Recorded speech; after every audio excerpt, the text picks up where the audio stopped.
നമസ്കാരം. നവകേരള ബസ് വീണ്ടും കട്ടപ്പുറത്തായി എന്ന വാർത്തകളാണ് ഇപ്പോൾ പുറത്തു വരുന്നത്. സഞ്ചരിക്കാൻ യാത്രക്കാരില്ലാത്തതിനാൽ നവകേരള ബസിന്റെ സർവീസ് ഇപ്പോൾ മുടങ്ങിയിരിക്കുകയാണ്. ഗരുഡ പ്രീമിയം എന്ന പേരിലാണ് ബസ് നിരത്തിലേക്ക് ഇറക്കിയത്. ഇത് കോഴിക്കോട് ബംഗളൂരു റൂട്ടിലായിരുന്നു സർവീസ് നടത്തിക്കൊണ്ടിരുന്നത്. ചൊവ്വാഴ്ച മുതൽ ബസ് സർവീസ് യാത്രക്കാരില്ലാത്തതിനാൽ നിർത്തിവെച്ചു എന്ന വാർത്തകളാണ് ഇപ്പോൾ പുറത്തു വന്നിരിക്കുന്നത്. വെറും 5 പേർ മാത്രമാണ് ഈ ദിവസങ്ങളിൽ ടിക്കറ്റ് ബുക്ക് ചെയ്തത്. തിങ്കളാഴ്ച സർവീസ് നടത്തിയെങ്കിലും ചുരുങ്ങിയ യാത്രക്കാർക്ക് മാത്രമേ പോകാൻ ഉണ്ടായിരുന്നുള്ളൂ. 14,000 രൂപയാണ് ബുധനാഴ്ചത്തെ വരുമാനം. ബുക്ക് ചെയ്യാതെ വഴിയിൽ നിന്ന് യാത്രക്കാർ കയറുമെന്ന് പ്രതീക്ഷിച്ചെങ്കിലും അതുണ്ടായില്ല എന്ന് KSRTC അധികൃതർ അറിയിച്ചു.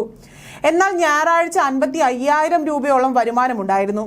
ബസ് സർവീസ് തുടങ്ങിയ ശേഷം യാത്രക്കാർ ഇത്രയും കുറയുന്നത് ഇതാദ്യമായിട്ടാണ് എന്നാണ് അധികൃതർ പറയുന്നത്. വെള്ളിയാഴ്ച ബസ് സർവീസ് നടത്തും.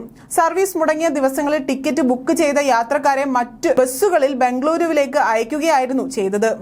മെയ് ആദ്യവാരമാണ് ബസ് സർവീസ് തുടങ്ങിയത്. നഷ്ടമില്ലാതെയാണ് ബസ് ഇതുവരെ സർവീസ് നടത്തിയതെന്നും KSRTC അറിയിച്ചിട്ടുണ്ട്.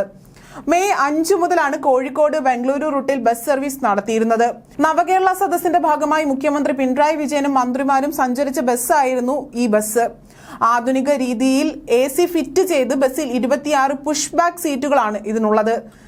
ഭിന്നശേഷിക്കാർ, മുതിർന്ന പൗരന്മാർ തുടങ്ങിയവർക്ക് കയറുന്നതിനായി പ്രത്യേകം തയ്യാറാക്കിയ യാത്രക്കാർക്ക് തന്നെ ഓപ്പറേറ്റ് ചെയ്യാവുന്ന തരത്തിലുള്ള ഹൈഡ്രോളിക് ലിഫ്റ്റും ഇതിൽ ക്രമീകരിച്ചിരുന്നു.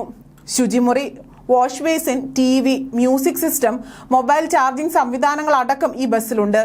എന്നാൽ ഈ സംവിധാനങ്ങളും ഉയർന്ന നിരക്കും ആളുകളെ ആകർഷിച്ചില്ല എന്നതാണ് യാഥാർത്ഥ്യം. നവകേരള ബസ് കട്ടപ്പുറത്താകാതെ സംരക്ഷിക്കേണ്ടത് KSRTCയുടെ മാത്രമല്ല, സർക്കാരിന്റെ കൂടി അഭിമാന പ്രശ്നമായി മാറിയിരിക്കുകയാണിപ്പോൾ. വിഷയത്തിൽ മന്ത്രി KB ഗണേഷ് കുമാറും ഇടപെടും എന്നാണ് വിവരങ്ങൾ പുറത്തുവരുന്നത്.